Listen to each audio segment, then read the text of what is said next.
ونعوذ بالله من شرور أنفسنا ومن سيئات أعمالنا من يهده الله فلا مضل له ومن يضلله فلا هادي له وأشهد أن لا إله إلا الله وحده لا شريك له وأشهد أن سيدنا وسندنا وحبيبنا ومولانا محمدا عبده ورسوله صلى الله تبارك وتعالى عليه وعلى آله وأصحابه وبارك وسلم تسليما كثيرا أما بعد فأعوذ بالله من الشيطان الرجيم بسم الله الرحمن الرحيم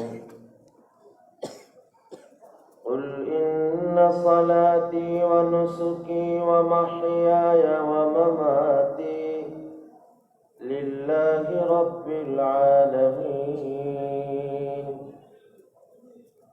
وقال رسول الله صلى الله عليه وسلم من سعادة ابن آدم رضاه بما قضى الله له ومن شقاوة ابن آدم سخطه بما قضى الله له صدق الله مولانا العظيم وصدق رسوله النبي الكريم ونحن على ذلك لمن الشاهدين والشاكرين والحمد لله رب العالمين আলহামদুলিল্লাহ আল্লাহ তাআলার লাখ করোড় শুকর যে আল্লাহ তাআলার খাস ফজল করম মেহেরবানিতে আজকের এই দিনই মোবারক মাহফিলে কিছু দিনই কথা বলা শোনার এই বরকতময় পরিবেশে আল্লাহ আমাদেরকে যে শরীক হওয়ার তৌফিক দান করছেন তার মহান দরবারে শুকর আদায় করছি আলহামদুলিল্লাহ। হে আমার প্রিয় ভাইরা,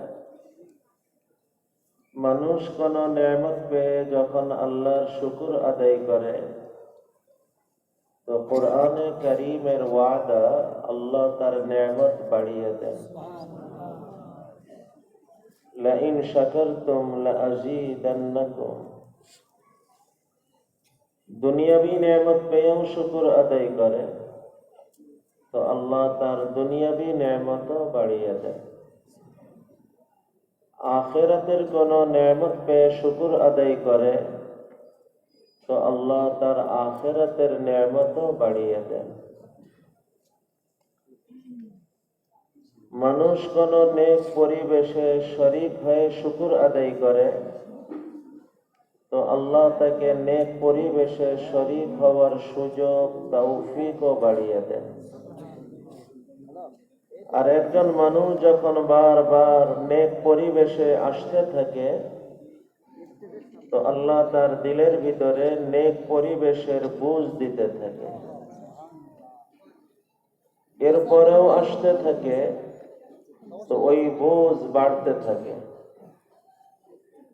বাড়তে বাড়তে এক সময় আল্লাহর মেহেরবানিতে সে পুরা নেক পরিবেশের মানুষ হয়ে ওঠে। নেক পরিবেশের মানুষ হওয়ার পরেও নেক পরিবেশে লেগে থাকে নিয়ম মেনে নিয়মিতভাবে, তো আল্লাহ তাকে শুধু নেক পরিবেশের মানুষই বানান না, বরং আল্লাহ তাকে নেক পরিবেশের চম্বুকও বানিয়ে নেন। যেমন লোহা অনেক সময় চুম্বকের সাথে লেগে থাকে, তো লোহার ভিতরেও চুম্বক ভাব এসে পড়ে।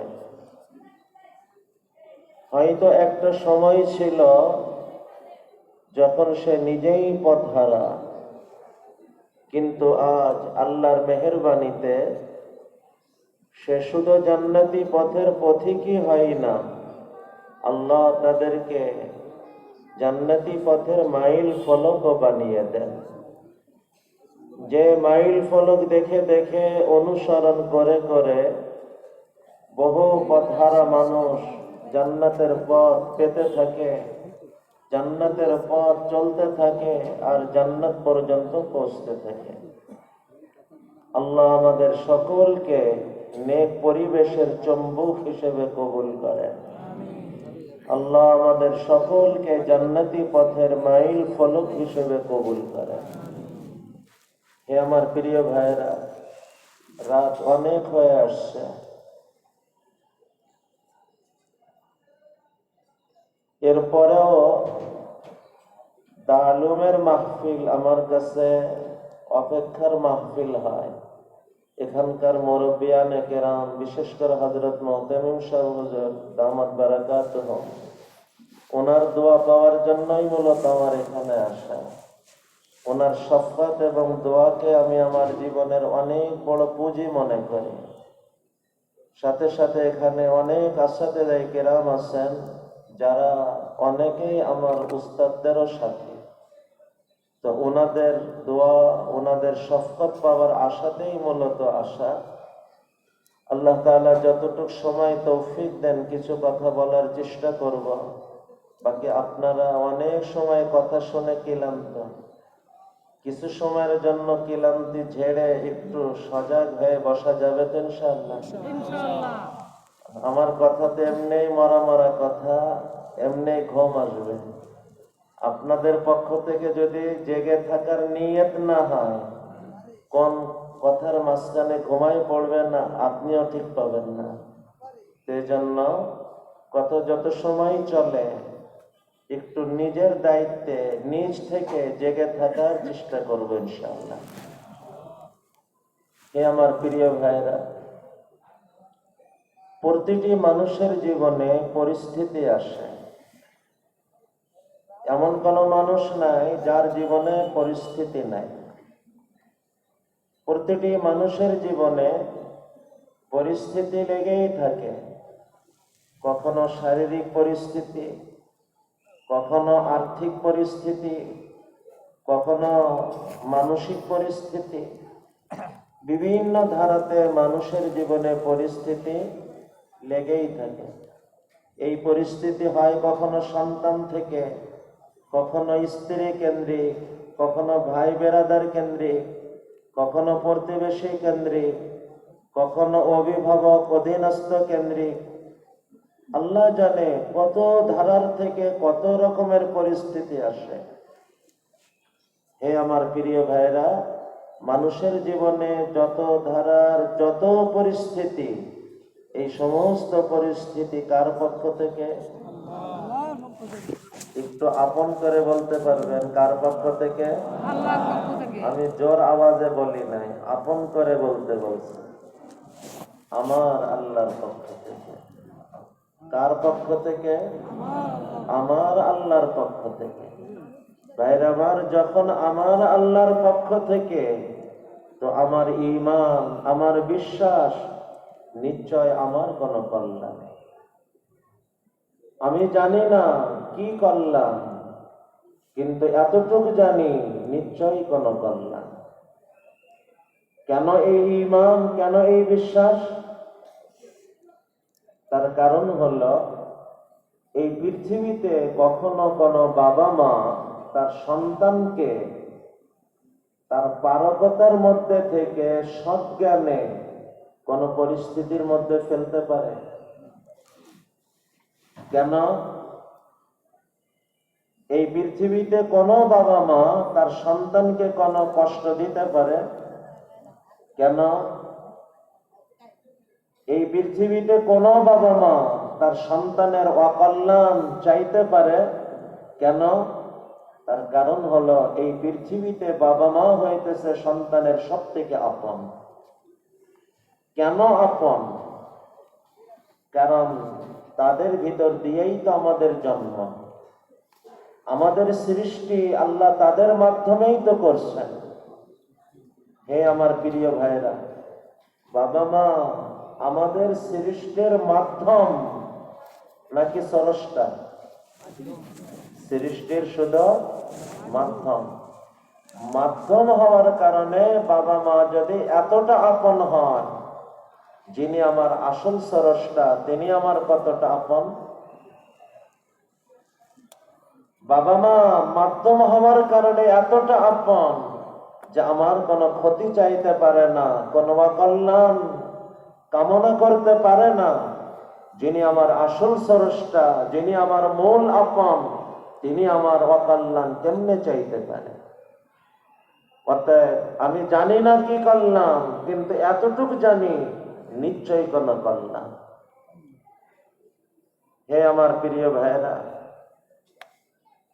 আমার মনে পড়ছে আমাদের দ্বীনি মেহনতের এক সাথী, অনেক আগের কথা। লোকটা মারাও গিয়েছে, আল্লাহ তাআলা তার কবরকে জান্নাতের বাগিচা বানান।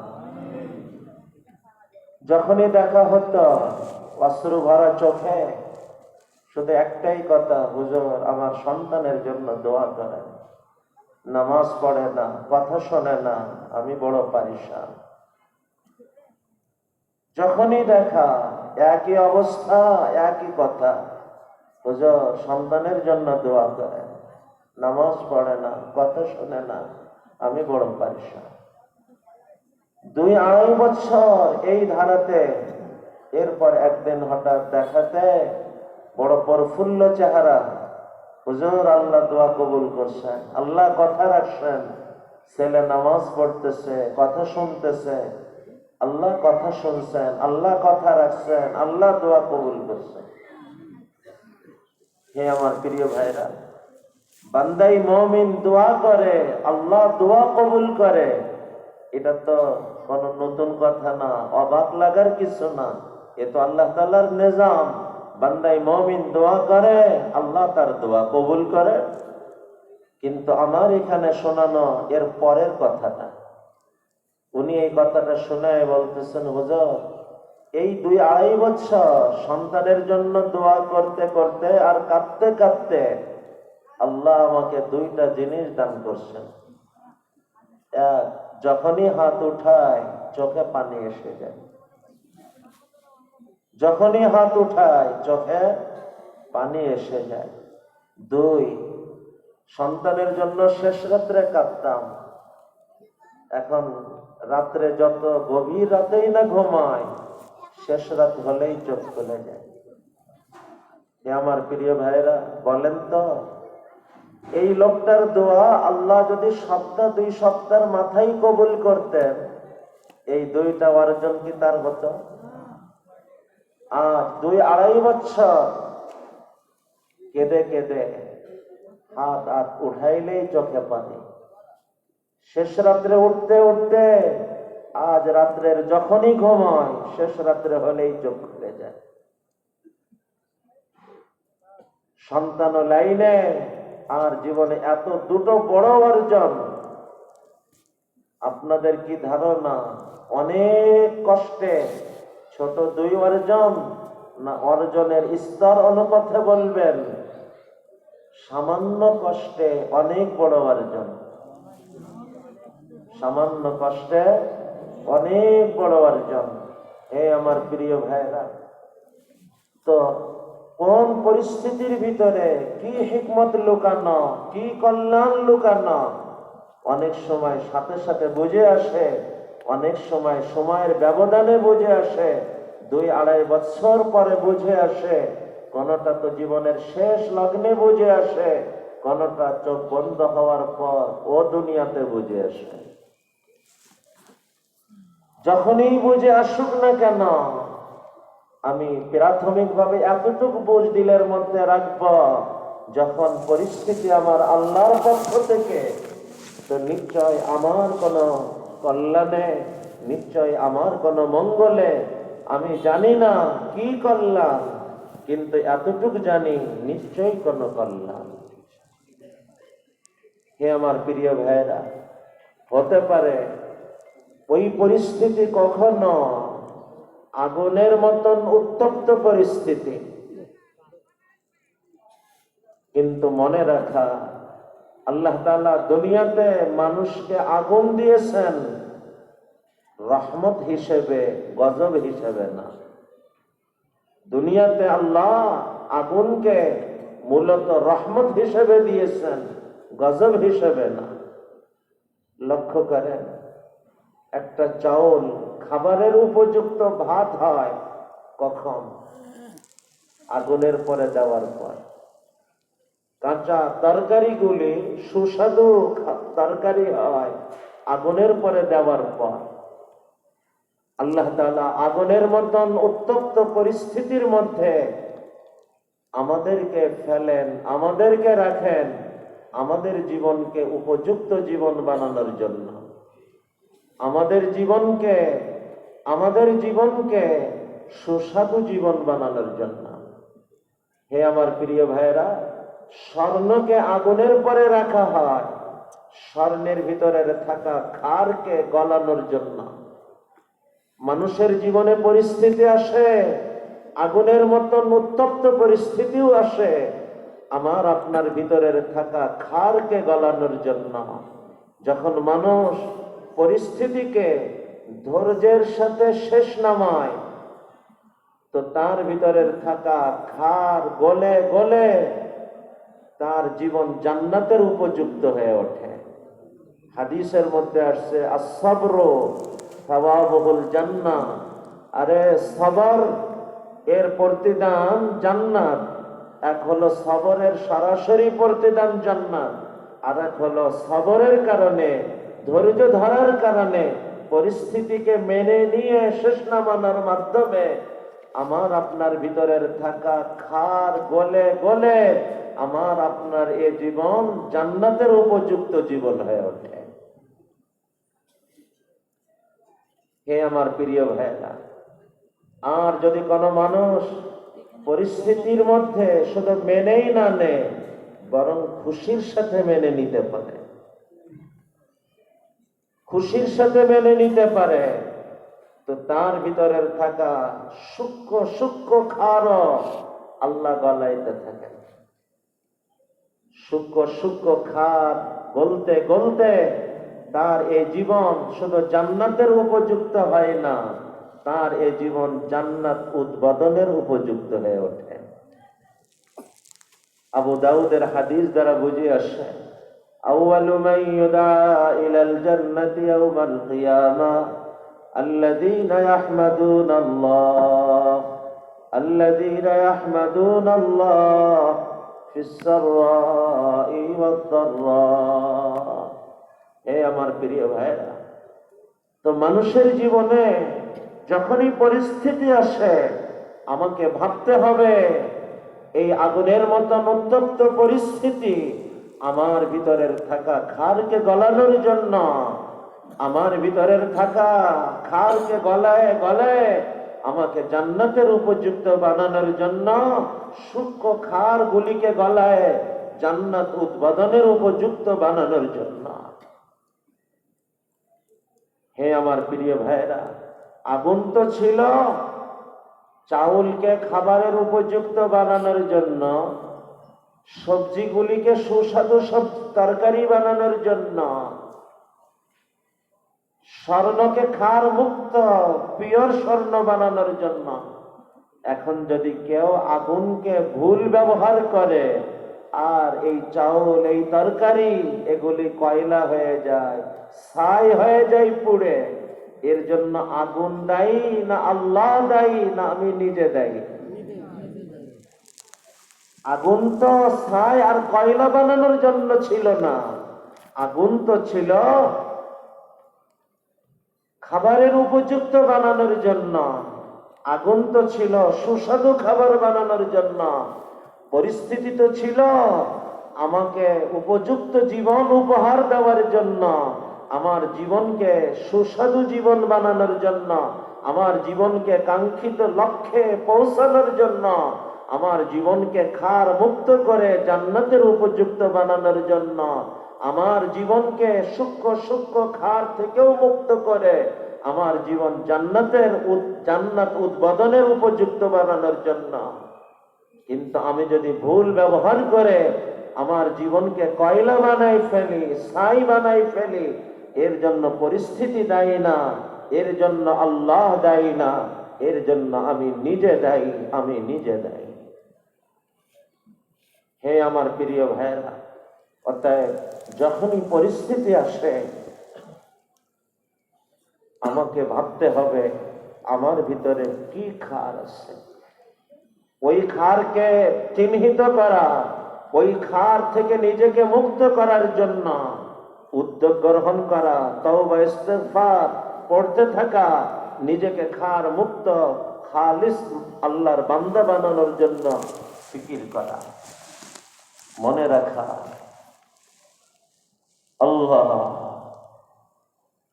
যার জীবন কবিরা গুনার মধ্যে ডোবা, তার জীবন কখনো সগীরা গুনার জন্য পরিস্থিতির মধ্যে আল্লাহ ফেলেন না। যার জীবন কবিরা গুনার মধ্যে, তার জীবনে পরিস্থিতি আসে কোন মারাত্মক গুনাহের কারণে। আর যে কবিরা গুনার থেকেও বেঁচে চলে, এখানে থেমে একটা প্রশ্ন সামনে আনেন, তাহলে একই সাথে বিষয়ও পরিষ্কার হবে, ওই প্রশ্নটাও পরিষ্কার হবে। অনেকে বলে, হুজুর যতদিন নামাজ রোজার ধার ধরতাম না ততদিন তেমন কোনো বিপদ মনে হতো না, কিন্তু যখন থেকে নামাজ রোজা শুরু না করলাম বিপদ যেন লেগেই থাকে। এমন প্রশ্ন শুনছেন কখনো? হ্যাঁ, তার প্রশ্ন সঠিক, কিন্তু বুঝের মধ্যে ত্রুটি। সে যে বলছে যতদিন নামাজ কালামের ধার ধরতো না ততদিন বিপদ কম ছিল, কথা ঠিক। যখন থেকে নামাজ কালাম শুরু করছে বিপদ লেগেই থাকে, এ কথাও ঠিক, কিন্তু কেন লাগে এটা বোঝে না। হে আমার প্রিয় ভাইয়া, বাহিরের একটা ছেলে পড়াশোনায় উদাস, অবহেলা করে, আপনি আমি কি কখনো তাকে শাসন করি? কিন্তু আমার আপনার সন্তান যদি পড়াশোনায় অবহেলা করে, তাকে কখনো বোঝায়, প্রয়োজনে কখনো শাসনও করে। মানুষ যতদিন নামাজ কালামের ধার ধরতো না ততদিন আল্লাহর শাসন পাওয়ার মতন আপনই হতে পারে না। যখন থেকে নামাজ রোজা শুরু না করল, এখন মাওলার শাসন পাওয়ার মতন আপন হয়ে উঠল। অতএব এই শাসন আমাকে ভাবতে হবে, আমার ভিতরের কোন ত্রুটির কারণে শাসন, এটাকে আমার চিহ্নিত করতে হবে, এর থেকে আমাকে মুক্ত হওয়ার উদ্যোগ গ্রহণ করতে হবে। বলতেছিলাম যে কবিরা গুনার থেকে বাঁচা না, তার জীবনে শাসন সগীরা গুনার কারণে আসে না। হ্যাঁ, যে কবিরা গুনার থেকে বেঁচে চলে, ছোট গুনার থেকেও বাঁচার চেষ্টা করে, এর জীবনে ছোট ছোট গুনার কারণেও আল্লাহর পক্ষ থেকে শাসন আসে। আর যে ছোট ছোট গুনার থেকেও বেঁচে চলার চেষ্টা করে, তার জীবনে তো শাসন আসে এমন এমন কারণে যেটা কবিরা গুনাও না, সগীরা গুনাও না, গুনাই না। তারপরে শাসন আসে কেন? হ্যাঁ, বুঝলাম গুনাহ না, কিন্তু এটা তোমার জন্য সাজে না। এটা কবিরা গুনাও না, সগীরা গুনাও না, গুনাই না, তারপরেও শাসন কেন? এটা তোমার জন্য সাজে না। এটা বোঝার জন্য এই পরিবেশের উদাহরণ আমি দিচ্ছি না, মাদ্রাসা পরিবেশের একটা উদাহরণ আপনাদেরকে শোনাই।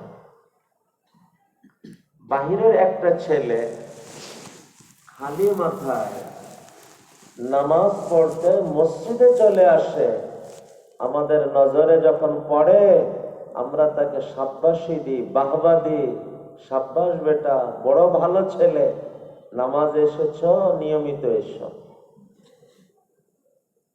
আমি ওই মানুষ, আমার ছাত্র, আমার সন্তান খালি মাথায় নামাজ পড়তে আসে নাই, খালি মাথায় একটু বাজারে বের হয়েছে, দোকানে গিয়েছে, আমার নজরে পড়লে আমি একটু শাসন দৃষ্টিতে তাকাই, এই অবস্থায় আসছে।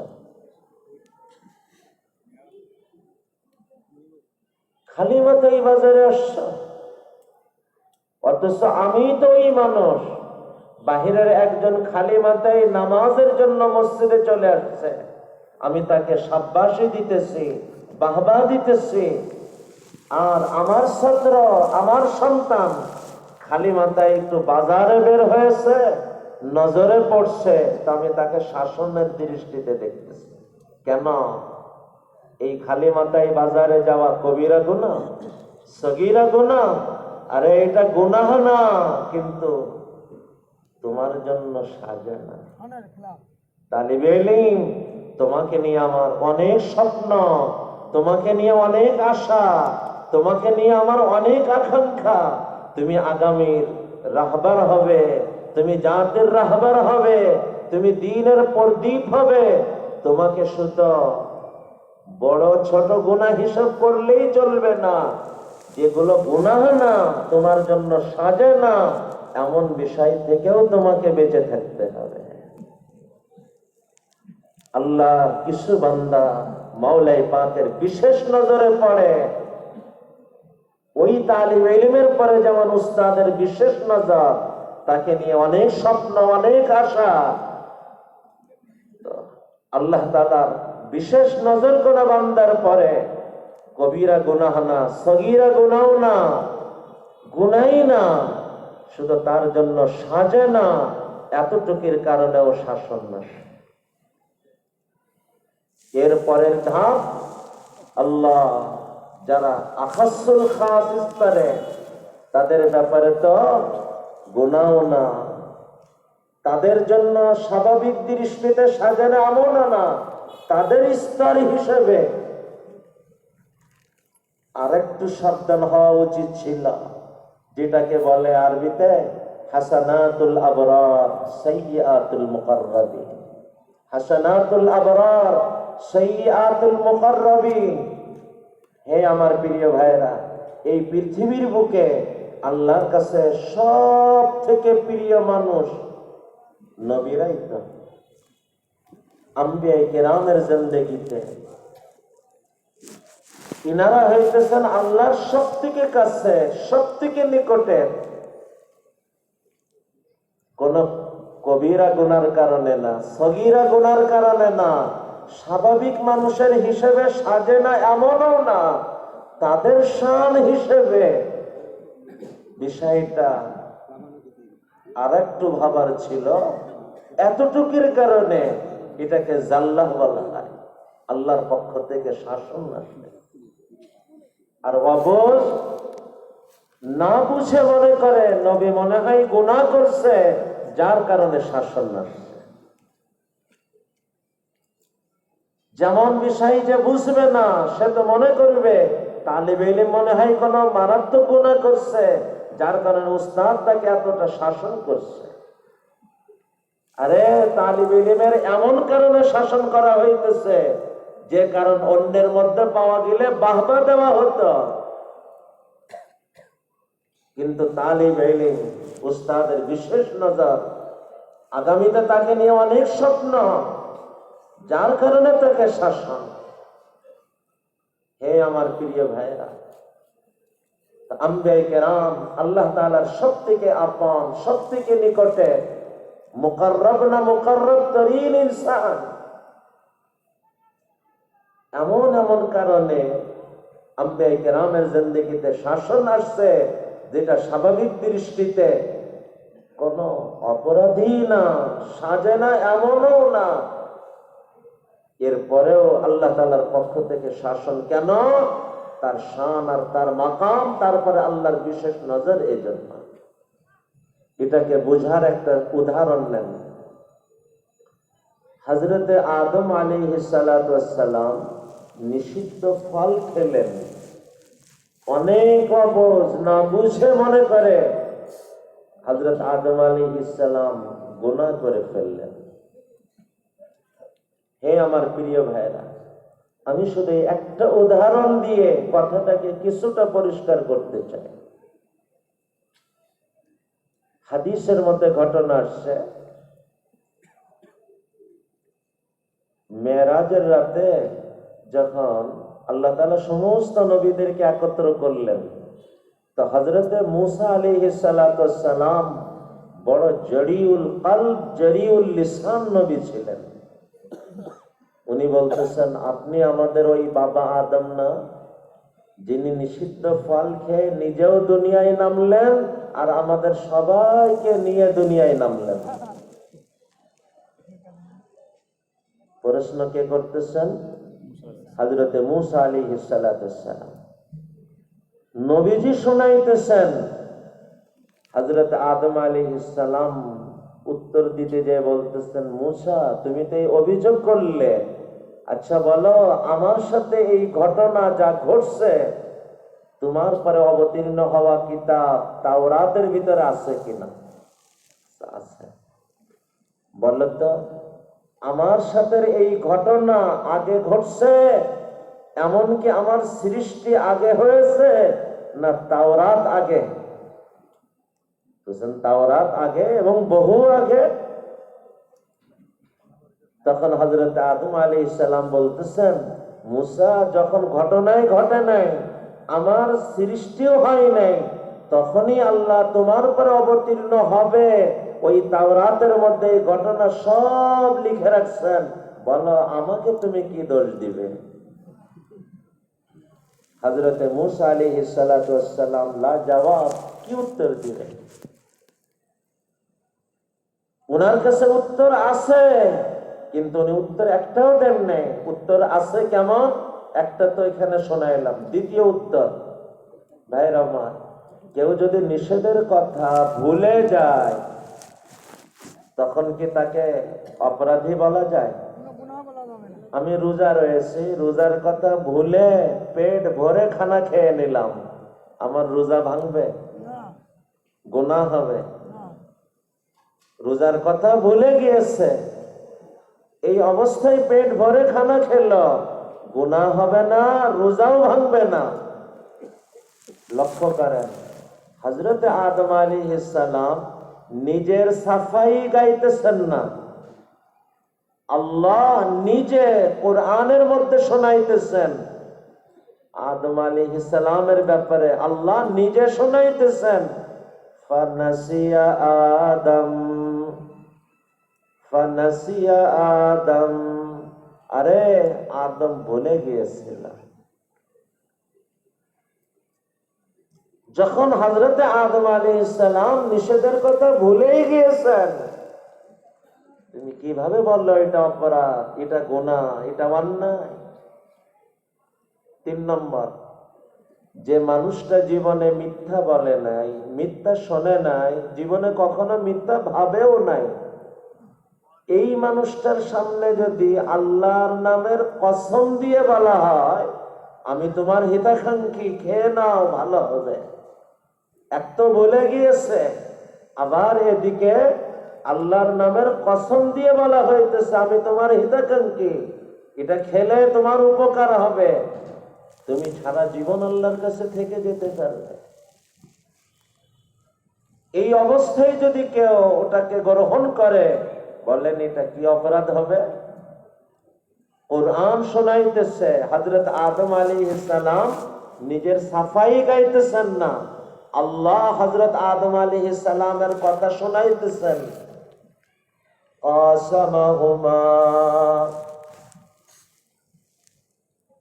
শয়তান হযরত আদম হাওয়াকে কসম দিয়ে বলল, এক নম্বর। ইন্নী, ইন্না এখানে অনেক ওলামা তোলাবা আছে, ওনারা জানে ইন্না সন্দেহ দূর করার জন্য। সন্দেহ করো না, নিঃসন্দেহে আমি। লাকুমা, লাম তাকিদ, দৃঢ়তাকে বোঝানোর জন্য, তোমাদের দুইজনের জন্যই।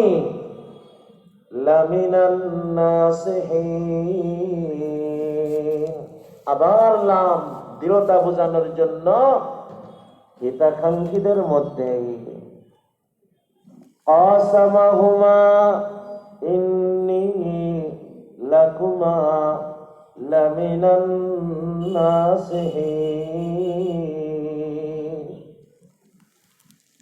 কসম খেয়ে বলতেছে, ইন্না সন্দেহ দূর করার শব্দ এনে বলতেছে, একবার না দুইবার লামে তাকিদ দৃঢ়তা বোঝানোর শব্দ এনে বুঝাইতেছে, আমি তোমার হিতাকাঙ্ক্ষী, খেয়ে নাও, তোমার উপকার হবে। ওদিকে ভুলে গিয়েছে, এদিকে আল্লাহর নামের কসম দিয়ে তাকে ধোঁকা দেওয়ার চেষ্টা করা হইতেছে। চতুর্থ নাম্বার, এটাও কোরআন শোনাইতেছে, সরাসরি আল্লাহ কোরআনের মধ্যে বলতেছেন, যখন আল্লাহ হযরত আদম আলাইহিস সালামকে বানানোর সিদ্ধান্ত নিলেন, তো ফারিস্তাদেরকে শোনাইতেছেন, আমি পৃথিবীতে আমার প্রতিনিধি তৈরি করতে চাই। কোন জায়গায় প্রতিনিধি? জান্নাতে না দুনিয়াতে? দুনিয়াতে প্রতিনিধি বানাইতে চায়। ভালো কথা, বানাইলেন। বানায় দুনিয়ায় পাঠাইলেন না জান্নাতে রেখে দিলেন?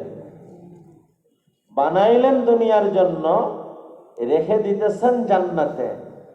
আর তাকবীনী ভাবে সিদ্ধান্ত নেওয়া হইতেছে, আদম যদি এই নিষেধ কোনোভাবে স্লিপ হয়ে যায়, আদেশ অমান্য তো করবে না, কিন্তু এই আদেশ যদি কোনোভাবে স্লিপ হয়ে যায়, আর স্লিপের ধারাটা তাকবীনী ভাবে রাখা হলো, হযরত আদম ভুলে গেলেন।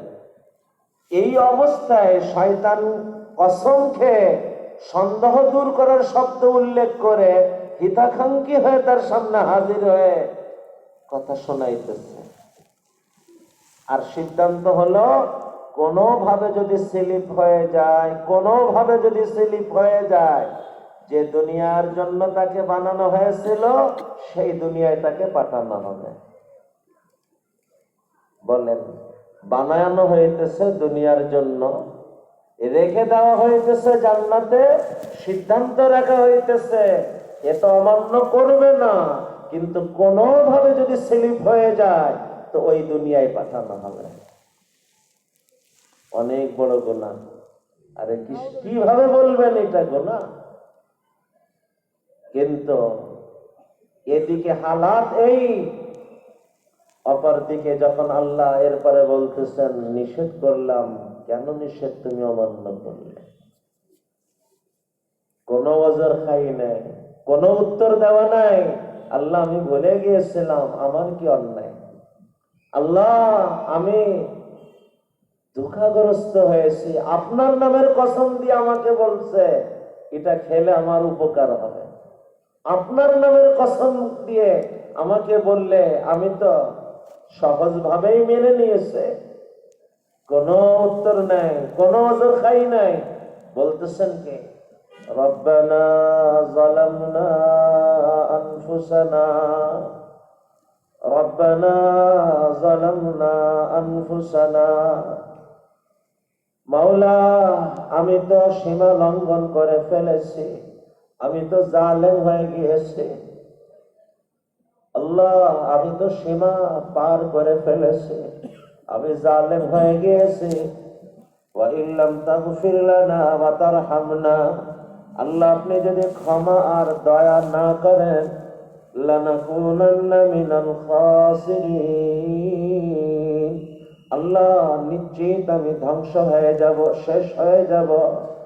একদিন না, দুই দিন না, বছর না, যুগ না, আল্লাহ কত লম্বা জামানা পর্যন্ত কাঁদতেছে এমন বিষয়ের পর, যে বিষয়ে কবিরা গুনাহ তুমি কেমনে বলবে, সগীরা গুনাহ তুমি কেমনে বলবে, অন্য আর 10 জনের হিসেবে তুমি এটা সাজে না এটাও কেমনে বলবে?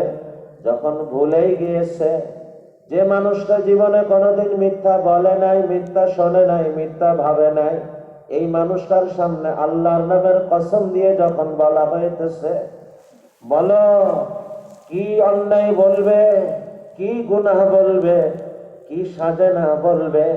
হ্যাঁ, শুধু এতটুকু, অন্য আর 10 জনের হিসাবে তো কোনো কথা নাই, কিন্তু আদম তোমার পরে তো আমার অনেক আশা, অনেক আশা, তোমাকে নিয়ে তো অনেক স্বপ্ন।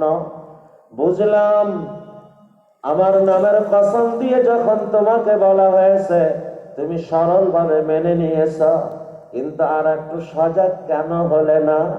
বলে গিয়েছিলে, ঠিক আছে মানলাম বলে গিয়েছিলে, কিন্তু আর একটু কেন স্মরণ রাখার জন্য চেষ্টা করলে না? কিন্তু আর একটু গুরুত্বের সাথে কেন ধরে রাখার চেষ্টা করলে না? আর 10 জনের হিসাবে তো কোনো কথা নাই, কিন্তু তুমি তো নবী হবে, তোমাকে তো নবী হিসাবে বানানো হয়েছে, তুমি তো পুরা উম্মতের রাহবার হবে, তুমি তো জাতির রাহবার হবে, তুমি তো এই উম্মতের, তুমি তো পুরা কায়নাতের সর্বসেরা তবকা আম্বিয়া কেরামের মধ্যে আবুল বাশার হবে, আবুল আম্বিয়া হবে। তুমি আরেকটু কেন সচেতন হলে না? আরেকটু কেন সজাগ হলে না? ভাইরা আমার, আজ এদিকে হালাত এই, আর এদিকে তার গিরিয়া জারি, ক্ষমা প্রার্থনার অবস্থায়। আজ যদি কখনো উস্তাদ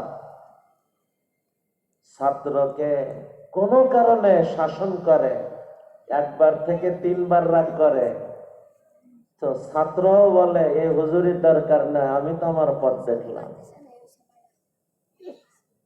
বোঝে না শাসন কখনো পরকে করা হয় না, শাসন তো আপনকে করা হয়।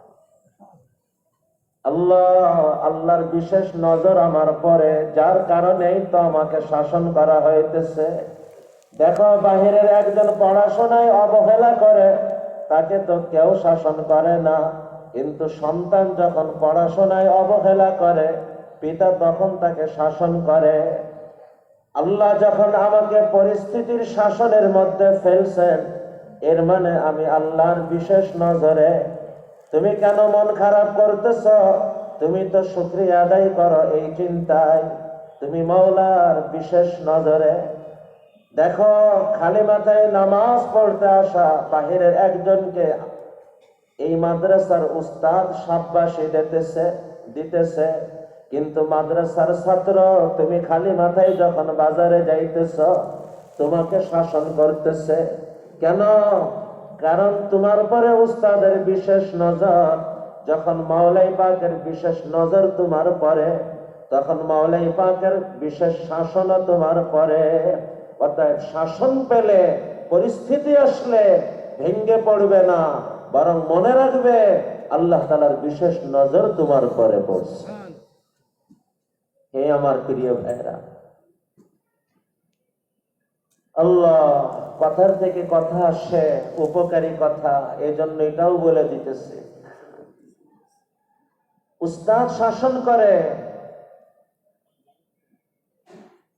ছাত্র ছোট বাচ্চা ভুল করে, এটা তো মানা যায়, কিন্তু আমরা অভিভাবকরাও ভুল করি। আমার সন্তানকে উস্তাদ মারছে। আজ তো মানবাধিকারের নামে, মানবাধিকারের সাইনবোর্ডে দুনিয়ার সমস্ত মানবতা লঙ্ঘন, মানবতা জবাই হয়, আর এটাকে আড়াল করার জন্য এই সমস্ত ফালতু মানবতা আমাদের সামনে পেশ করা হয়। সারা দুনিয়াতে লাখো মুসলমান এর রক্ত প্রবাহিত হইতেছে, ওখানে কোনো মানবাধিকার নাই। উস্তাদ সন্তান ছাত্রকে শাসন করে, পিতা সন্তানকে শাসন করে, এখানে দুনিয়ার সমস্ত মানবাধিকার। হে আমার প্রিয় ভাইরা, আজও যদি আমরা এই সমস্ত ধোঁকা এই সমস্ত ধোকার অনওয়ানকে যদি না বুঝি কখন বুঝব? আল্লাহ, আমার মনে পড়ছে আরবিতে একটা প্রবাদ আছে এই মারের ব্যাপারে, আমার কাছে অত্যন্ত বাস্তবসম্মত প্রবাদ। আয-যারবু লিস-সিবয়ান কাল-মাই ফিল বুস্তান। ছোট বাচ্চাকে শাসন, লাঠি ব্যবহার ওই রকমই উপকার যেমন বাগিচায় পানি দেওয়া উপকার। দেখেন, বাগিচায় কোন চমৎকার উদাহরণ। বাগিচায় যতটুক পানির প্রয়োজন তার থেকে যদি পানি বেশি হয়ে যায় ক্ষতি হবে, ডুবে যাবে, নষ্ট হয়ে যাবে। প্রয়োজন থেকে যদি কম হয় শুকায় নষ্ট হয়ে যাবে। পরিমাণ মতন হওয়া লাগবে, বেশিও হবে না কমও হবে না। আবার পরিমাণ মতন যেটা ওটা মিষ্টি পানি হতে হবে। যদি লবণাক্ত পানি বাগিচায় ঢোকে তাহলেও বাগিচা নষ্ট হয়ে যাবে।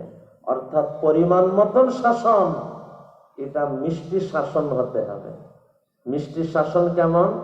একবার হযরত থানবী রহমতুল্লাহ আলাইহি একটা বাচ্চাকে শাসন করার জন্য হাতে লাঠি নিছেন। বাচ্চা বলতেছে, হুজুর আল্লাহর রাস্তায় আমাকে মেরেন না, আল্লাহর রাস্তায় আমাকে মেরেন না। হযরত উত্তর দিচ্ছেন, বেটা আমি তো তোকে আল্লাহর রাস্তায় মারতেছি, তোকে মেরে আমার কি লাভ, আমার কি উপকার? তুমি বলছো আমাকে আল্লাহর রাস্তায় মেরেন না, আমি তো তোকে আল্লাহর রাস্তায় মেরতেছি। হে আমার প্রিয় ভাইরা, তো প্রয়োজন থেকে বেশিও শাসন ক্ষতি, কমও ক্ষতি। আবার পরিমাণ মতন যেটা শাসন ওটা মিষ্টি শাসন হওয়া জরুরি, ওটা যেন লবণাক্ত শাসন না হয়, এদিকেও খেয়াল রাখা জরুরি। বিআদনা মুনাসাবা আরো একটা কথাও শুনে, ছাত্র যখন মাদ্রাসার কাজ করে, উস্তাদের কাজ করে, অনেক অবুঝ পিতা আসে, রাগান্বিত হয়। আমি আমার সন্তানকে কি মাদ্রাসার কাজে, উস্তাদের কাজের জন্য দিয়েছি? আমার সন্তানকে আমি তো পড়ার জন্য দিয়েছি, সে না পড়ে হুজুরের কাজ কেন করবে, মাদ্রাসার কাজ কেন করবে? হে আমার প্রিয় ভাইয়া, আজ বাচ্চা উস্তাদের খেদমত, মাদ্রাসার খেদমত যদি না শেখে, এই সন্তান আগামীতে বাবা মার খেদমত করবে না, সে সমাজেরও খেদমত করবে না।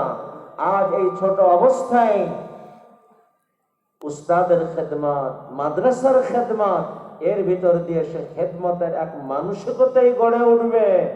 এই সন্তান বড় হয়ে বাবা মারও খেদমত করবে, দেশ সমাজের খেদমত করবে, সে একজন সমাজের খাদিম হবে, আপনার পরিবারের খাদিম হবে, আপনার খাদিম হবে। আপনার আমার খিদমতকে সে জীবনের সাআদাত মনে করবে। মনে পড়ে সম্ভবত বাদশাহ হারুন আর রশিদ রহমতুল্লাহ আলাইহির কথা। সন্তানকে মাদ্রাসায় দিয়েছে কে? অর্ধ জাহানের বাদশাহ।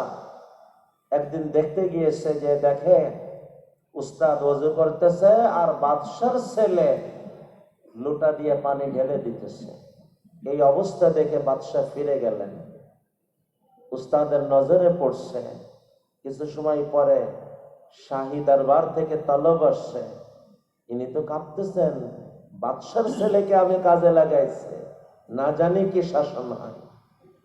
আল্লাহ, কোন কোটিপতি না, একটা ওয়ার্ডের কমিশনার না, এমপি মন্ত্রী না, অর্ধ জাহানের বাদশাহ হারুন আর রশিদ রহমতুল্লাহ আলাইহি। উস্তাদ যখন আসছে দরবারে তো বলতেছে, আমি তো আমার সন্তানকে আপনার কাছে দিয়েছিলাম আদব শেখানোর জন্য, বেয়াদব বানানোর জন্য না। আমি আজ দেখলাম আপনি ওযু করতেছেন আর আমার সন্তান পানি ঢেলে দিতেছে। এমনটা কেন হলো না? এমনটা কেন হলো না যে আমার সন্তান এক হাতে লোটা দিয়ে পানি ঢালতো আর এক হাত দিয়ে আপনার পাটা ধুয়ে দিত। অর্ধজাহানের বাদশা নিজের সন্তানের ব্যাপারে তার ভাবনা। আর এখন তো 2 পয়সা আসলে আর একটা ওয়ার্ডের কমিশনার না, কোন রকম একটু নেতা ভাব আসলে উস্তাদকে গুনতে চায় না। উস্তাদের খেদমত, মাদ্রাসার খেদমত কেন করবে? আরে আজ এই সন্তান মাদ্রাসাতে শুধু শিক্ষা দেওয়া হয় না, তাকে মানুষ বানানোর জন্য ফিকির করা হয়। হে আমার প্রিয় ভাইরা, কথা থেকে অনেক দূর চলে গিয়েছে, বাকি উপকারী কথা, এই জন্য কথাকে এখানে শোনাইলাম। আল্লাহ আমাদেরকে বোঝার তৌফিক দান করেন। কথা চলতেছিল, মানুষের জীবনে শাসন আসে কি জন্য? আমার আপনার ভিতরের থাকা খারকে গলানোর জন্য। যদি ধৈর্যের সাথে মেনে নিয়ে পরিস্থিতিকে শেষ নামাইতে পারি, তো আমার আপনার ভিতরের থাকা খার গলে আমার আপনার জীবন জান্নাতের উপযুক্ত হবে। আর যদি খুশির সাথে রেজা বিল কদর সাথে মেনে নিতে পারি, এক হলো সবর আর এক হলো রেজা বিল কদর সাথে সবর, তো আমার আপনার ভিতরের থাকা সূক্ষ্ম খার গলে আমার আপনার এই জীবন জান্নাত উদ্বোধনের উপযুক্ত হয়ে উঠবে। হে আমার প্রিয় ভাইরা, অনেক দীর্ঘ আলোচনাকে আমি খুব সংক্ষিপ্ত ভাবে শেষ নামানোর চেষ্টা করছি। এই ধারাকে শেষ পর্যায়ে এনে 2টা কথা আরজ করতে চাই। 1 নম্বর, মানুষের জীবনে পরিস্থিতি আসে, দীর্ঘ আলোচনায় বুঝে আসলো আমার ভিতরের থাকা খার, কবিরা গুনার খার, সগীরা গুনার খার, গুনাই না কিন্তু আমার জন্য সাজে না এমন কোন খার,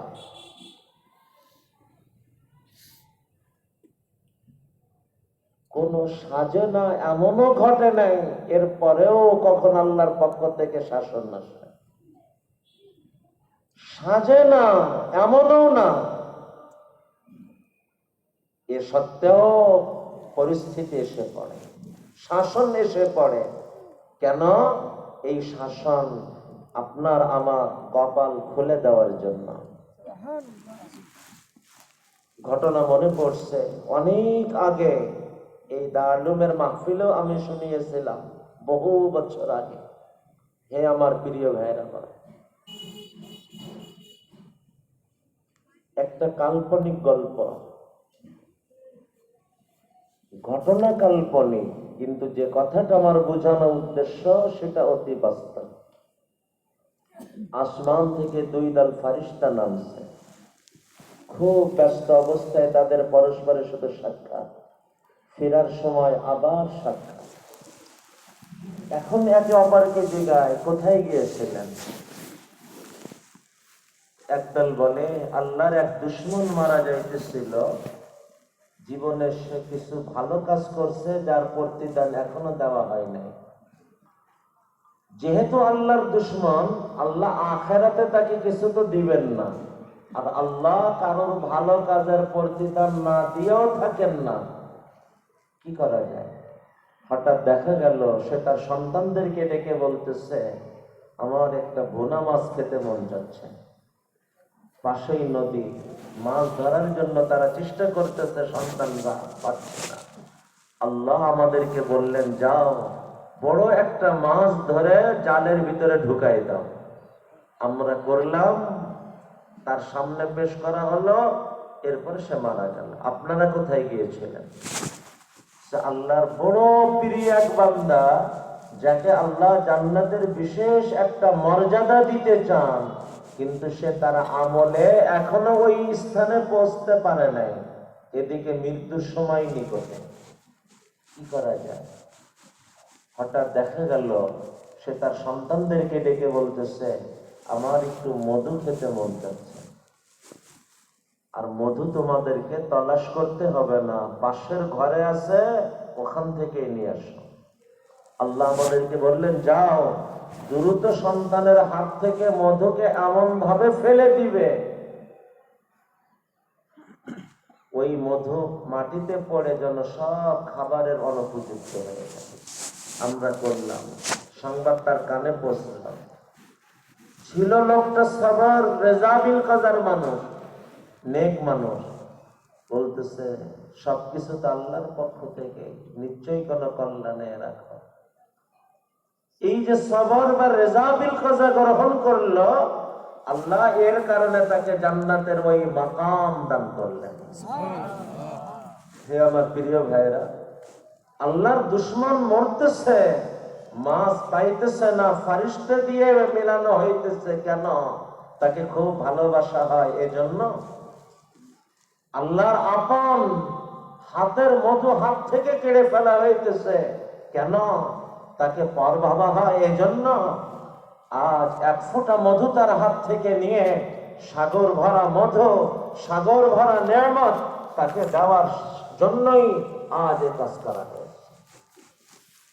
মানুষের জীবনে পরিস্থিতি আসে, মানুষের জীবনে পরিস্থিতি আসে আমার আপনার ভিতরের থাকা খারকে গলানোর জন্য, আমার আপনার জীবনকে উপযুক্ত জীবন বানানোর জন্য, আমার আপনার জীবনকে সুস্বাদু জীবন বানানোর জন্য, আমার আপনার ভিতরের থাকা খারকে গলায় জান্নাতের উপযুক্ত বানানোর জন্য, সূক্ষ্ম সূক্ষ্ম খারকে গলায় জান্নাত উদ্বোধনের উপযুক্ত বানানোর জন্য। খার নাই তো জান্নাতের আলা থেকে আলা মাকামে উত্তীর্ণ করানোর জন্য। বাবারে, যখন কথা বুঝে আসছে বলো, যখন পরিস্থিতি আসবে মেনে নিতে কষ্ট তো হবে, কিন্তু খুশির সাথে মেনে নেওয়ার চেষ্টা করতে হবে। কেউ বলতে পারে যে হুজুর মেনে নেওয়া তো সহজ, সহজ না হলেও মেনে নেওয়ার বিষয়টা তো বুঝে আসে, কিন্তু খুশির সাথে মেনে নিব এটা কেমনে বুঝে আসে? হে আমার প্রিয় ভাইরা, আল্লাহ ডাক্তার যখন ইনজেকশন দেয়, এই ধারার কথা আমি পিছনে অনেক সময় অনেক ধারাই বলেছি। ডাক্তার যখন ইনজেকশন দেয় মজা লাগে না ব্যথা লাগে? কিন্তু ভিতরে এমন এক বুঝ থাকে যার কারণে ডাক্তারকে টাকাও দেয়, শুকরিয়াও আদায় করে। কি বুঝ?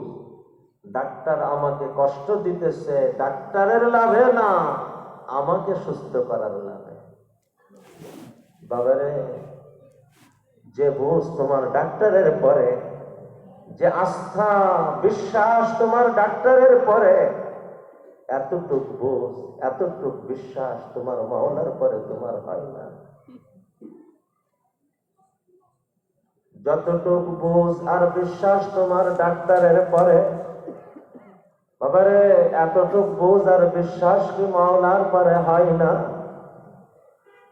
যখন পরিস্থিতি আমার মাওলার পক্ষ থেকে, মাওলার কোনো লাভে না, আমার কোনো লাভে, আমাকে সুস্থ করার লাভে, আমার জীবনকে সবরে উত্তীর্ণ করার লাভে, আমার জীবনকে জান্নাতের উপযুক্ত বানানোর লাভে, আমার জীবনকে জান্নাত উৎপাদনের উপযুক্ত বানানোর লাভে। হে আমার প্রিয় ভাইরা, দ্বিতীয় এই ধারাটাকে একটা নিয়মের মধ্যে বুঝে নেন। হে আমার প্রিয় ভাইরা, মানুষ দুনিয়ার খড়কুটো কষ্ট ছাড়া অর্জন করতে পারে না। যেখানে দুনিয়ার খড়কুটো পর্যন্ত চেষ্টা মেহনত সাধনা ছাড়া হয় না, আখিরাত বানাবে, আল্লাহকে সে পাওয়ার আশা রাখবে, কোন মেহনত, কোন মুজাহাদা, কোন চেষ্টা, কোন সাধনা তাকে করতে হবে না। হে আমার প্রিয় ভাইরা, আল্লাহকে পাওয়ার জন্য মানুষ যে কষ্টটা করে, এই কষ্টকে মুজাহাদা বলে। কোরআন বলে যে আল্লাহকে পাওয়ার জন্য মুজাহাদা করে। আল্লাহকে পাওয়ার রাস্তা আল্লাহ তার সামনে একে একে সব খুলতে থাকে। ওয়াল্লাযীনা জাহাদু ফীনা লানাহদিয়ান্নাহুম সুবুলানা। এই কষ্ট মুজাহাদা দুই রকম। কয় রকম? একটু খেয়াল করেন। এখন যে কথা, একটু জেগে না বসলে বুঝতে কষ্ট হবে। সবাই অল্প সময়ের জন্য একটু জেগে বসেন। হে আমার প্রিয় ভাইরা, আল্লাহকে পাওয়ার জন্য মানুষ যে মুজাহাদা কষ্ট গ্রহণ করে, কয় রকম? দুই রকম। এক কষ্ট মুজাহাদা যা মানুষ ইচ্ছা করে গ্রহণ করে, যেমন আল্লাহকে খুশি করার জন্য মানুষ নামাজ পড়ে, রোজা রাখে, তিলাওয়াত করে, জিকির করে, দাওয়াতের মেহনত করে, যে কোনো দিনই কাজ করে। এই কাজগুলো করতে কষ্ট হয় না? কিন্তু সে কেন করে? আল্লাহকে পাওয়ার জন্য করে, ইচ্ছা করেই করে। আল্লাহকে পাওয়ার জন্য ইচ্ছা করে নামাজের কষ্ট মেনে নেয়, রোজা রাখার কষ্ট গ্রহণ করে, তিলাওয়াতের কষ্ট, দাওয়াতের কষ্ট, দ্বীনি মেহনতের কষ্ট সে গ্রহণ করে। এই মুজাহাদাকে বলে ইখতিয়ারি মুজাহাদা। বলেন, এই মুজাহাদাকে কি বলে? ইখতিয়ারি মুজাহাদা, ইচ্ছা করে গ্রহণ করা মুজাহাদা। দ্বিতীয় ধারার মুজাহাদা আপনার আমার ইচ্ছার সাথে সম্পর্ক না, কষ্ট যা হওয়ার এসে গেছে, এখন চাইলে আমি মেনে স্বর্ণ হয়ে যেতে পারি, আর চাইলে অস্থির হয়ে কয়লা আর ছায় হয়ে যেতে পারি। যেমন আল্লাহ না করে অ্যাক্সিডেন্ট হলো, পা ভেঙে গেল, বিষয়টা কি এমন আমি মেনে নিলে পা ভাঙছে আর মেনে না নিলে পা ঠিক আছে? পা তো সর্বাবস্থায় ভাঙ্গা, ভেঙেই গেছে। এখন চাইলে আমি মেনেও নিতে পারি, আমি চাইলে হাই হুতাশ করতে পারি।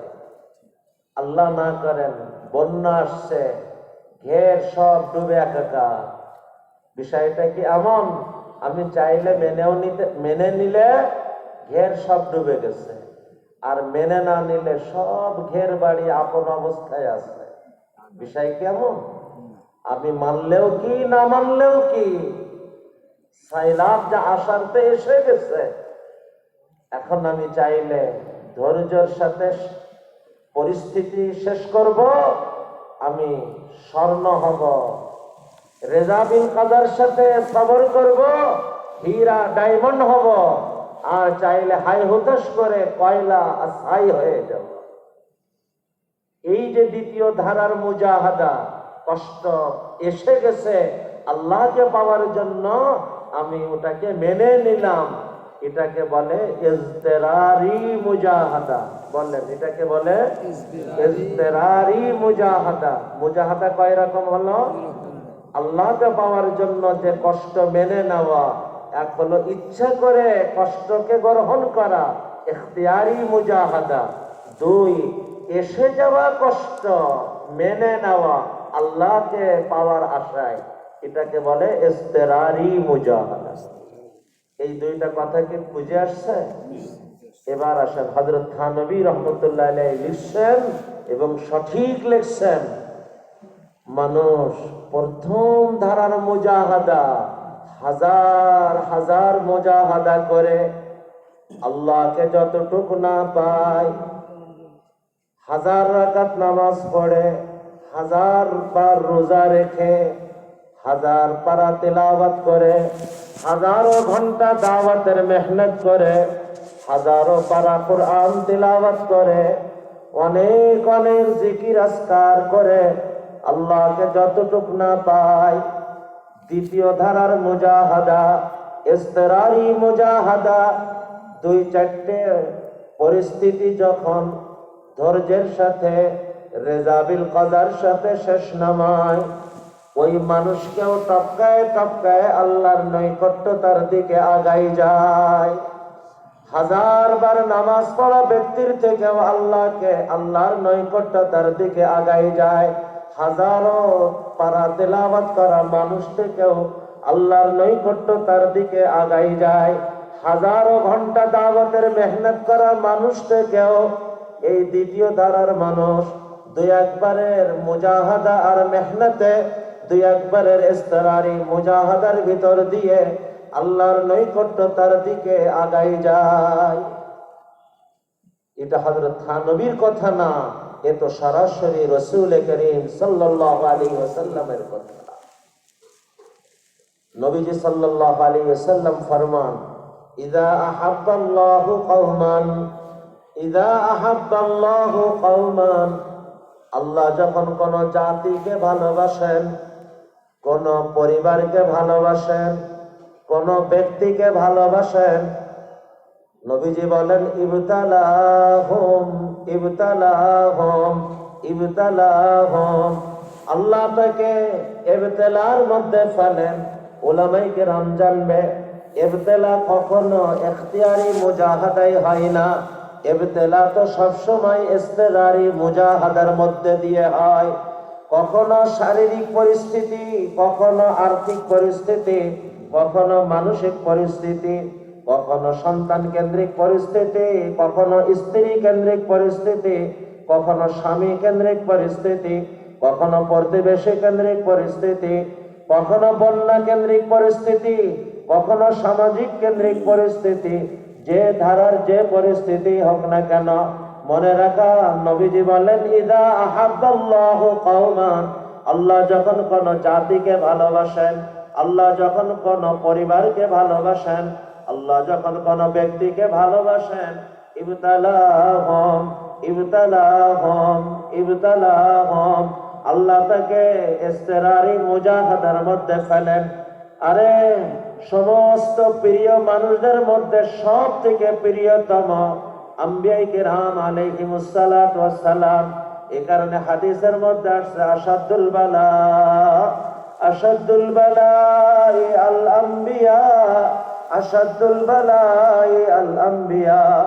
ইস্তেরারি মুজাহাদা সব থেকে বেশি নবীদের ইস্তেরারি মুজাহাদা, ইবতিলা সব থেকে বেশি নবীদেরকে মুখোমুখি করা হয়। সুম্মাল আমসাল ফাল আমসাল, এরপরে যার জীবন যত বেশি নবীদের কাছাকাছি, তাকে তত বেশি বেশি পরিস্থিতির মধ্যে ফেলা হয়। পরিস্থিতির মধ্যে পড়া হতে পারে আগুনের মতন পরিস্থিতি। মনে রাখা, আগুন আখিরাতে গজব, কিন্তু দুনিয়াতে আল্লাহ আগুনকে গজব হিসেবে না, আগুনকে মূলত রহমত হিসেবে দান করেছেন। আগুনকে দিয়েছিলেন চাউলকে খাবারের উপযুক্ত বানানোর জন্য। আমার আপনার জীবন আগুনের মতন পরিস্থিতির মধ্যে আল্লাহ ফেলেন আমার আপনার জীবনকে উপযুক্ত জীবন বানানোর জন্য।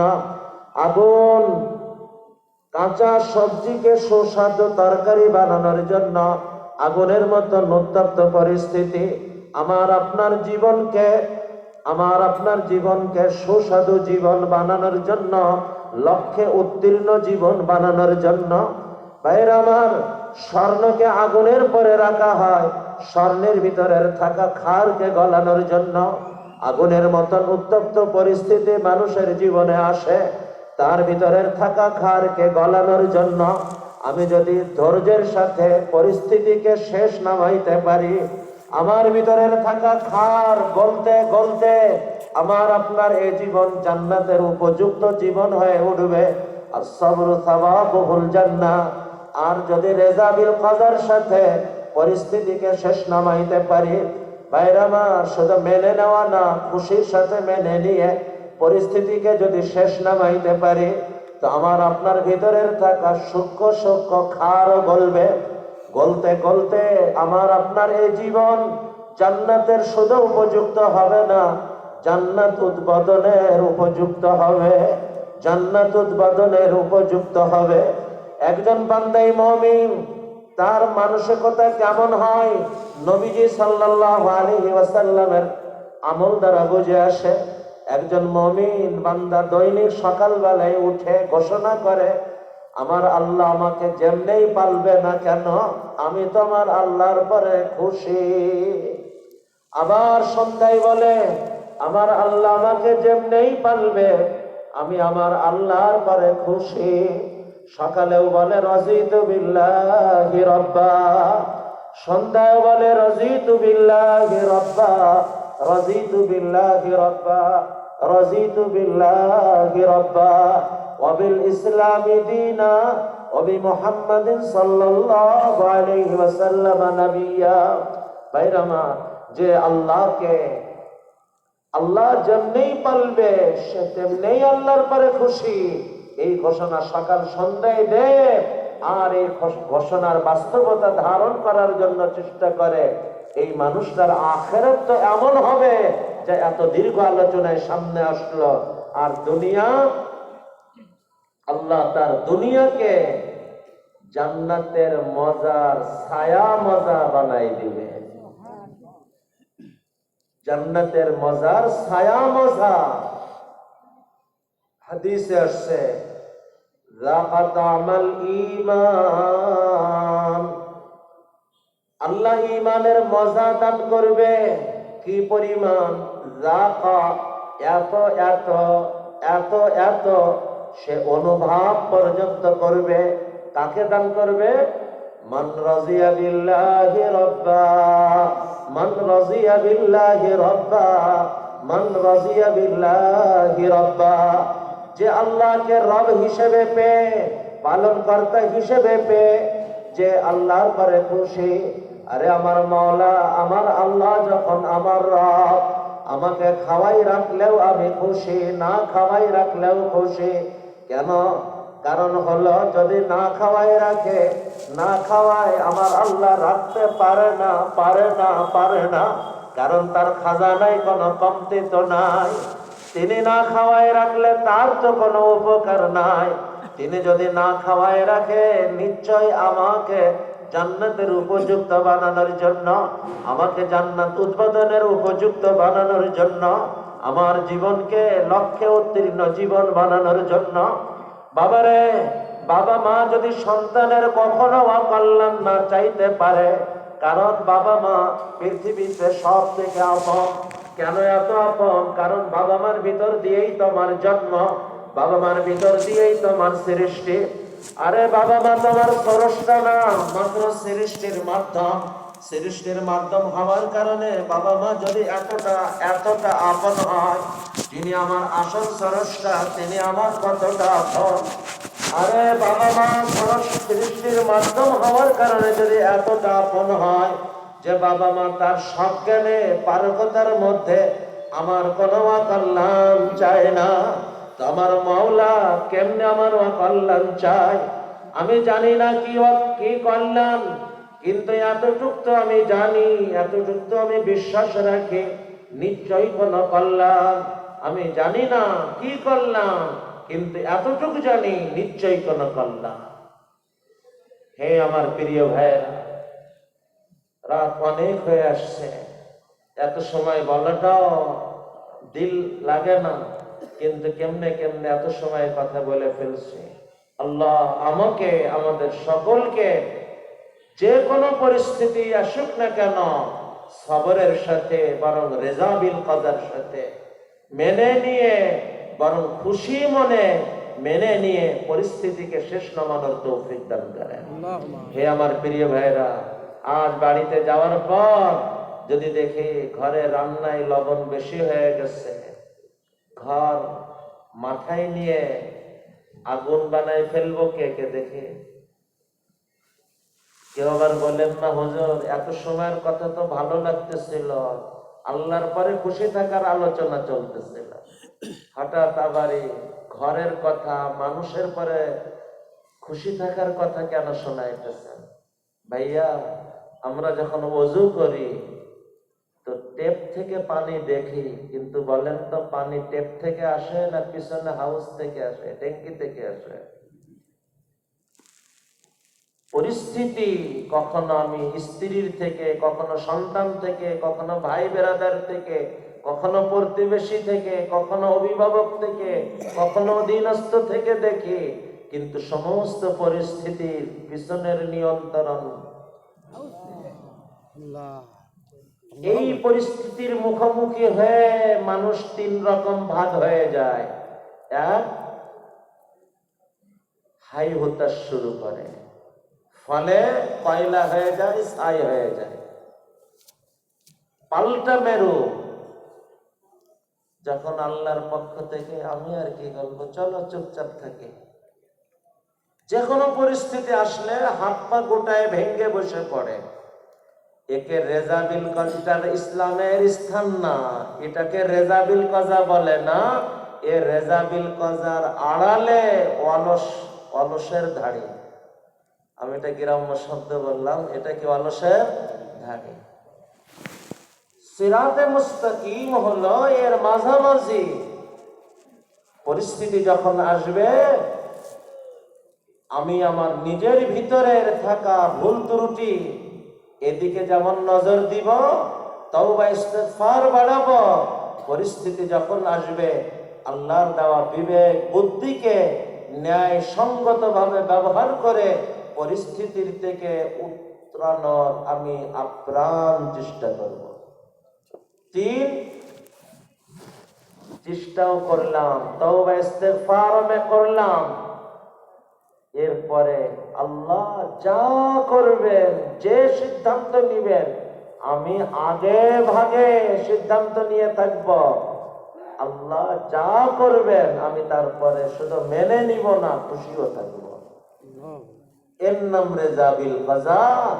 এ হইতেছে ওই মানুষ, যে মানুষ আল্লাহর কাছে অসম্ভব প্রিয়, তার জীবন শুধু জান্নাতি না, জান্নাত উদ্বোধনের উপযুক্ত। আল্লাহ আমাদের সবাইকে রেজাবিল কাজার জিন্দেগি নসিব করেন। যে কথাগুলো বলা হলো, অনেক দীর্ঘ আলোচনাকে সংক্ষিপ্ত ভাবে, যদিও স্বাভাবিক গতি হিসেবে অনেক দীর্ঘ সময় নিয়ে কথা বলা হলো, আল্লাহ কথাগুলি আমাকে, আমাদের সকলকে আমলে আনার তৌফিক দান করেন। আল্লাহ আমাকে, আমাদের সকলকে রেজাবিল কাজার জিন্দেগি নসিব করেন।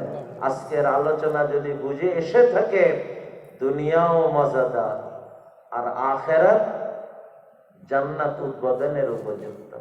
আর কি লাগবে? নিয়ত করা যায় ইনশাআল্লাহ।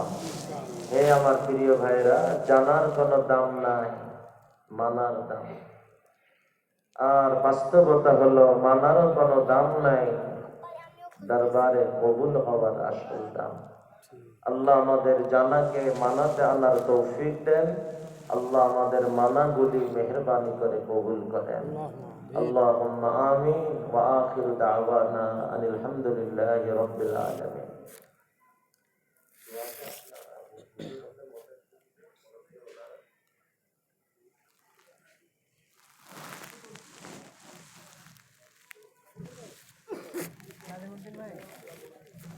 সবাই একবার দরুদ শরীফ পড়ে আল্লাহুম্মা সাল্লি আলা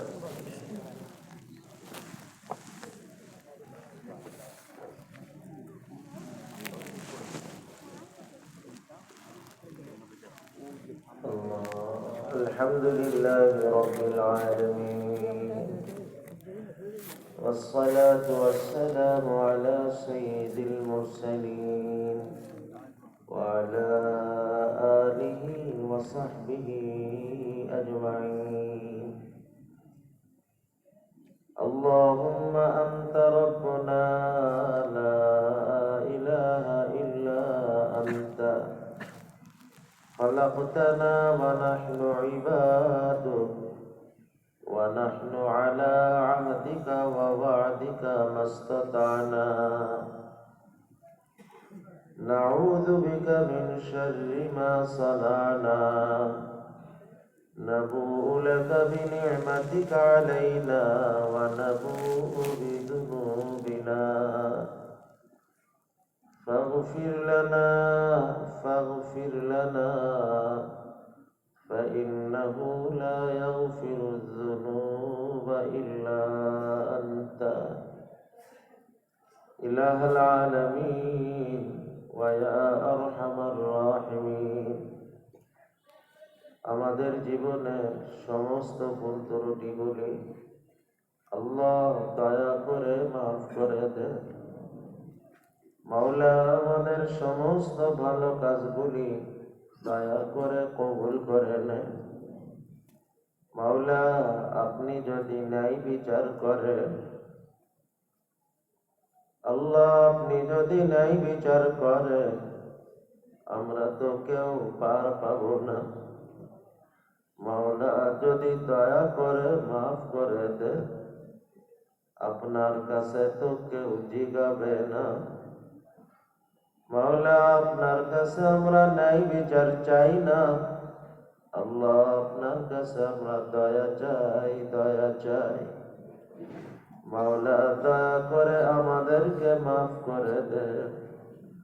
আল্লাহ দয়া করে আমাদেরকে কবুল করে নে। মাওলা, আমাদের দুনিয়াকেও সুন্দর করে দেন, আখিরাতকেও সুন্দর করে দেন।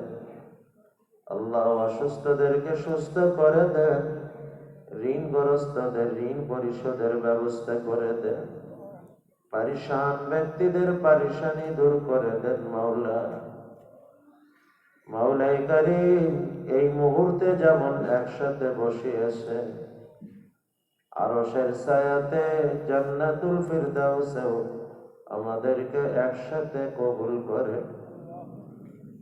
আল্লাহ, আমাদের ভিতরকে নবীজির ভিতরের মতো সাজিয়ে দে। আল্লাহ, আমাদের বাহিরকে নবীজির বাহিরের মতো সাজিয়ে দে। মাওলা, আমাদের ভিতর আমাদের বাহির নবীজির ভিতর বাহিরের মতো সাজিয়ে দে। আল্লাহ, আমাদের ভিতর বাহির থেকে ভালো বানিয়ে দে, আর বাহিরকেও নেক বানিয়ে দে। আল্লাহ, সারা দুনিয়ার মসজিদ মাদ্রাসা দ্বীনি মেহনতকে কবুল করে নে। আল্লাহ, বিশেষ করে আমাদের আল্লাহ এই খুলনা বিভাগের মারকাজি দ্বারা আল্লাহ এ দারুল উলুমকে কবুল করে নে। আল্লাহ এর বানিয়ানের কিরাম যারা কবরে, আল্লাহ শুরু থেকে আজ পর্যন্ত মাদ্রাসার পিছনে যাদের অবদান আজ কবরে, আল্লাহ প্রত্যেকের কবরকে জান্নাতুল ফিরদাউসের অংশ বানায় দে।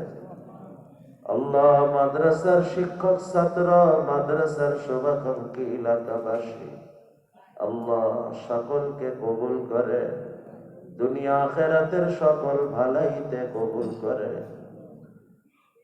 আল্লাহ, আল্লাহ সারা দুনিয়ার মুসলমানদেরকে হেফাজত করে, বিশেষ করে মাওলা ফিলিস্তিনের ভাই বোনদেরকে হেফাজত করে।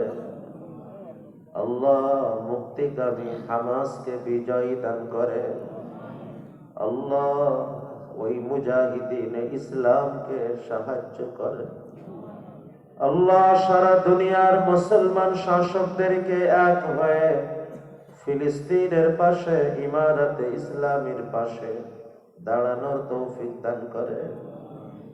আল্লাহ, আপনার ফেরেশতাদের দ্বারা তাদেরকে সাহায্য করে। আল্লাহ, আমাদের এই ছোট্ট দেশ বাংলাদেশকে রহমতের দেশ, বরকতের দেশ, কল্যাণের দেশ, দ্বীন ও ইসলামের দেশ হিসেবে কবুল করে।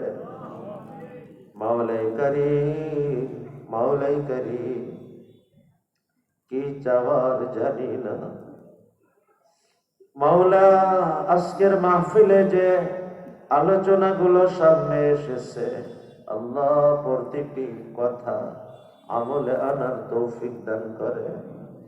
আল্লাহ, আমাকেও রেজাবিল কাজার জিন্দেগি নসিব করে। আল্লাহ, আমাদের সকলকে রেজাবিল কাজার জিন্দেগি নসিব করে।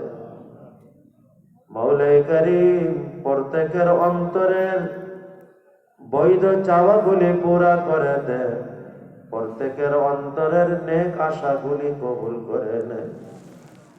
আল্লাহ, আল্লাহ, আপনার প্রিয় রাসূল তার পুরা জীবনে আপনার কাছে যা যা চেয়েছেন, মাওলা নবীজির জীবনের সকল দোয়াগুলি আমাদের জন্য কবুল করে নেন। ربنا تقبل منا إنك أنت السميع العليم وتب علينا إنك أنت التواب الرحيم سبحان ربك رب العزة عما يصفون وسلام على المرسلين والحمد لله رب العالمين